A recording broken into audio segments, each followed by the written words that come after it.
we're going to dig into this one today because she is out there. She's a cover girl now for Harper's Bazaar. Do we have the video of her and her stomach turning? Yeah, we have the behind the scenes video. Photo shoot for Harper's. Here, watch a little bit of this if you can. Slot 11. For the listening audience, it's her trying to look glamorous and dewy with the big eyes, the hand on her chin, the slow head turn. Oh, on the couch, on the settee, with the silk dress, staring into the camera like an ingenue, like an innocent. The hands back, things she's seen a million times before. She's not a model. She's just playing one here on TV. About 25,000 outfit changes. Trying to look like Giselle, which she's not. Oh, all right, I've had enough. Clapping for herself. That last part was on brand. And she's the only she one sat left for an interview for all of this with somebody named Caitlin Greenidge, who, as far as I can tell, is an absolute idiot. She was so dumb, it was so bad that I had to ask my team, who is this person? Now I find out, okay, for listening audience, she's a Black woman. She's features director at Harper's Bazaar. Okay, she was formerly the Hodder Fellow at Princeton University Center for the Arts, contributing writer at the New York Times. She had recent articles like November 2025, The Vibe Shift That Wasn't, Reports of the Death of Woke Are Greatly Exaggerated. June 2025, The Institutions Fighting to Save Black History Under Trump. April 2025, Tina Knowles, Beyonce's mother, wrote The Mother of All Memoirs. November 2024, This Is How You #win with Black women. And then they're talking about the women who organized the 44,000 person fundraising Zoom for Kamala Harris. Mm-hmm. There's more about how Black women mobilized on Zoom for Kamala Harris. So this is who Harper's Bazaar thought would be the right person to profile Meghan Markle. Mm-hmm. And the ridiculous exchange between these two. Here's Meghan on the cover of Harper's. I'm just going to say it. She doesn't look good. She looks sad. She's makeupless, which I'm sorry, but it's not good. She needs some eyeliner. The eyes are too close together, and she looks forlorn. I didn't actually ever realize how much work that eyeliner is doing on her. And here's just a little bit from the cover piece. A golf cart pulls up at some natural history museum thing she's going to, and the writer's there. A golf cart pulls up, the gravel crunching beneath its tires. The Duchess of Sussex, someone in the scrum announces. Meghan descends. Meghan is attuned to the girls. She asks one about her nails, another about what she's studying. When a girl mentions her love of languages, Meghan lights up. I'm learning French on Duolingo, she says proudly, adding that she just hit a 90-day streak. I don't know how any woman could see a young girl and not see herself in her, especially at that age, Meghan tells me later. Once again, Meghan Markle makes everything about herself. Mm-hmm. And then this writer gets into some of her absurdities, like the following. How do powerful women flex? Do they lead with deference or dominance? Meghan seems to lead with affability. The warmth with which she greets each of these men in the restaurant where they sat, and with which they reciprocate, is genuine. With me, her interviewer, where the power balance shifts back and forth. Sorry, no, it doesn't. Even Meghan Markle is definitely out of your league, madam. She is warm and open, and she always maintains direct eye contact. It's a skill she's honed since childhood. I was such a little nerd, she says. My entire identity was wrapped up in being the smart one. There used to be this show, I'm dating myself, but do you remember Studs? After school, kids would enact a little makeshift version of Studs to play. They were like, well, Meghan can be the host, she says. I had the personality type of, I can help coordinate, I can help organize, I can facilitate. I think I'm probably the same now.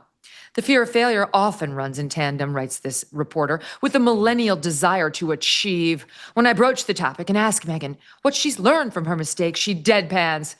You learn not to do it again, which of course is untrue in Meghan Markle's case. Link, as you've been calling her, she's, among other things, a disaster tourist who cannot seem to stop herself from taking advantage of places where people have suffered amazing hardship and injecting her photo op right in the middle of it. That's just one point to kick us off. Where would you like to go next? Okay. Meghan Markle always says she's known as the smart one and that her whole identity is wrapped up in being smart. We're still waiting to see that. Where's that smart identity? Like, was it smart to leave the royal family to go sell jams, jellies, dog biscuits, and wickless candles? Like, you could be royalty right now. Like, all of these celebrities that you're trying to hang out with, and you're hanging out with the Kardashians, or hanging out with people who have like sex tapes and show their vaginas on camera. You could be British royalty right now. You know what I'm saying? You could be eating crumpets and scones. Like, they just had a massive state dinner and a tiara. Look at that state dinner they had recently where President Trump sat next to Catherine and Camilla and the king and the whole delegation. You could have been there at that massive, beautiful state dinner at Windsor. You're hanging out with the Kardashians at a party, and then you don't like the way you look in the photos because you look bloated, and you allegedly asked for them to be taken down. That's who Meghan Markle is. So she says she's this smart, genius organizer. We're still waiting to see it. You did like one drop of your products. I ordered the candle. The candle came without a wick. This is not even a stunt. I literally opened it on camera. Her candle that was $64 was not lightable, okay? It was a metaphor for her career. Nothing was igniting, nothing was lighting, there was nothing on the inside. So Meghan Markle, it's actually quite pathetic to see someone fall from grace so hard. Right. And let this be a cautionary tale to so many of the women out there who maybe even look up to Meghan Markle, though I don't know how you would have stumbled upon this podcast. The grass is not always greener, okay? You might think you're holding all the cards in life. You got to know what cards you have and what cards you don't. Meghan Markle overplayed her hand. She thought, I'm going to leave the royal family. They need us more than we need them. We're getting out of here. And in the Queen's dying days, they kicked up trouble. She tried to accuse them of racism. That didn't land. Even at the height of Black Lives Matter, people were like, I don't know if we're buying this whole racism story, you know, with Oprah. So every hand she tried to play failed miserably. She should have just stuck it out and been a royal, and she would be revered around the world. In no world could Harper's Bazaar ever get Kate Middleton on its cover or to sit for an interview. Like, that is so beneath actual members of the royal family. They'd have to license it to put her on the cover. Okay, so let's keep going because there's more. So she writes about how, of course, she always wants us to believe she's just a mom with kids at home. That's what she does. And they're at an age where they're constantly learning something new. And you can remember as they face things that are insurmountable and say, I know it seems really hard right now, but trust me, that's going to come easily soon. I can give myself the same grace as a founder. She works it into every interview. A founder. It's amazing. Like, I mean, honestly, I'm a founder. I have my own media company. Right. You're a founder. You founded Spot On with Link Lauren. Most normal people don't run around referring to themselves like that because they know it makes them sound completely artificial, narcissistic, and insecure. So she says, I was a founder. Then she writes, there's no such thing, she says, that no such thing as perfect. I, too, get to make mistakes. Okay, she goes on and says, this is the writer for Harper's Bazaar. When I ask Meghan what she hopes her kids see when they see her working, she tells me, now most of us would say, hopefully they learn the value of hard work, right? I think that would be the first thing that would come to mind. They learn the value. No, this is her. I hope they see the value of being brave. It was like so self-aggrandizing. And then adds, they saw it when the jam was just a pot on the stove bubbling. Link, this woman is beyond. I hope they see my courage and how brave I am. No, you know what's going to happen with these royal kids, okay? They're going to grow up. I'm sure they have like privacy controls and adult filters on the kids, you know, phones and computers. Someday, these kids, Archie and Lilibet, if they exist, they're going to go to a friend's house and they're going to Google their parents and they're going to realize, we could have been royalty this whole time. We could have been living in a palace and we're stuck in this kind of compound in Montecito with this crazy woman and her scrawny legs and her jams on the stove. I would be so pissed. Okay, if I turned 18, this is like Princess Diaries. If I turned 18 and I found out I could have been royalty the whole time and I was stuck in California with the Kardashians, I would be so upset. And I actually hear that there are some titles available if they would like to adopt me. The Duke of York title seems like it's available. Yes. I'm ready to be royal. Megyn, I love you and I'm so grateful for you. But if the royal family welcomes me in, y'all will never hear from me again. I will be over there having high tea and crumpets and scones and riding in First, you'll give us the exclusive. Then you can dump us in the dirt. Yes, I'll do the exclusive. But no, All right. Meghan Markle, fall from grace. We've never seen someone thud so hard. It's crazy. No, I saved the best part for last. I haven't even gotten to the most absurd part, and it's amazing. It's amazing. This is the only area in which I will give this absurd writer when they go to the Caitlin brownstone. Greenidge, credit. Okay. It's awesome that she included this detail. Okay, so now she goes to see Meghan in New York City. We're in a grand brownstone on the Upper East Side that belongs to one of Meghan's friends. So, of course, Meghan, when she comes to New York, she can't just get a room at the Plaza or the Ritz. Like the Hyatt. She's got to stay in a friend's brownstone because you see, Link, she's too famous. She's too famous to walk through a lobby. Unlike every other actual celebrity in the world who stay in hotels just fine, including Taylor Swift, with no problem in very many cities, much less a place like New York, which is very used to A-listers, which she is not. Okay, the writer writes as follows, quote, "When I enter this brownstone, the house manager announces, 'Megyn, Duchess of Sussex,' even though we appear to be the only other two people in the house."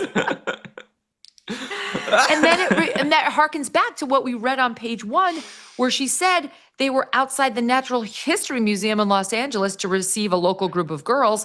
And as the golf cart pulled up, they yelled out, "The Duchess of Sussex."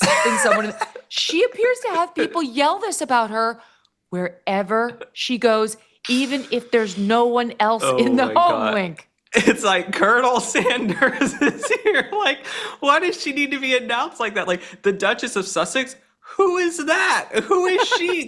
We don't have titles here. Like, when she walks into Soho House, is she like the Duchess of Soho House? We don't do titles here in the United States. But I don't think she was alone in the brownstone. I think all of her other personalities were in the house with her. So maybe they have to announce Megyn, the Duchess of Sussex, is here. But I've never seen someone dine out so hard on their title. I mean, she is dining out. And like, I have friends, they get divorced and they hang on to the last name because maybe the last name was better than the one they had, or they were married to a prominent guy, so they cling to that last name in society. And it's like, Megyn is clinging hard to this Duchess title. She was in the royal family for 18 months. I have stuff in my freezer that's been there 18 years. You know what I'm saying? So she's like, I was in the royal family 18 months and she's calling herself the Duchess of Sussex. She spent 5 hours in Sussex. Okay, that's and it. they hate the royal family. They hate everything it stands for. Why is she running around using that title if all she wanted was, by the way, her privacy? It's weird to see you on the cover of Harper's Bazaar, given your, we want privacy. And you hate the royal family. You think they're a bunch of racists. You think they bullied your husband? Your husband suggested they wanted him to die in his last interview with the BBC, and yet you still want to use their title? It doesn't really track. All right, keeping on here. The absurd writer talks about how when women are in the public eye, and they're multi-dimensional, Link, you may not know this is the writer, they tend to get a lot of flack. Right. The press doesn't allow women to be multi-dimensional. This is so bizarre. Like, this is how you get a job at this magazine.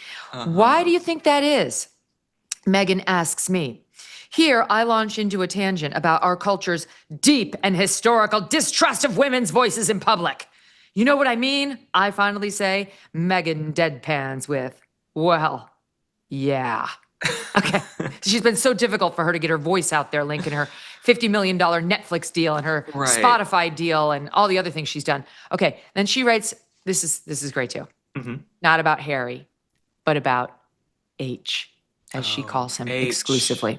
She puts her hand on her heart when she talks about her husband. He loves me so boldly, fully, and he also has a different perspective because he sees media that I wouldn't. No one in the world loves me more than him. So I know he's always going to make sure that he has my back. This nonsense, he loves me so boldly, so fully. Okay, cut to the tape of him in her fake World Series celebration link and him staring at Kris Jenner's boobs. I'm starting to feel like he may not love you so boldly and so fully, sister. Yeah, no, I think his like soul is leaving his body. I mean, he just looks like a shell of a man. Like, you know, that man who's just like emasculated and beaten down, and they've kind of thrown in the towel and they're slouched in the big lazy boy chair. Like, that is Prince Harry to me. Okay, he's just acquiesced and he's in a prison of his own making, right? He is culpable. We always want to blame Meghan Markle, and of course I blame her too. But Prince Harry, you're a grown ass man, right? You're in charge of your choices. You allowed her to come in and take a wrecking ball to relationships with your family, to everything going on in the UK. You allowed her to drag you to the US. You didn't live in Hollywood. She wanted to go to Hollywood. So you have her in the driver's seat. You either need to man up and be an alpha and take your life back, or you're going to keep receding like that hairline. My friend just lost her ring. She went to replace it. She realized it was a gold ring. The price of it has gone up like 25% since she bought the ring a year ago. That's because gold is on the march upward. And it is the one time of year that Birch Gold Group gives away free gold with every qualifying purchase. That's right, for Black Friday, when you convert an existing IRA or 401k into a tax-sheltered IRA in gold, Birch Gold will send free gold to your home for every $20,000 purchased. Gold started this year around $2,600 an ounce. By October, it was over $4,000 an ounce. Why? Global uncertainty. 2025 has been defined by trade wars, central banks are pulling from the US dollar as the global reserve currency, and military tension continues to build. Gold thrives in times of uncertainty, and if you are looking to diversify your savings, Birch Gold can help you. Plus, now through November 30th, get free gold, I say, with a qualifying purchase. Just text MK to the number 989898 to claim your eligibility and for a free info kit on gold. But your opportunity for free gold with purchase will end on November 30th, so don't wait. Text MK to the number 989898 for full details. Message and data rates may apply.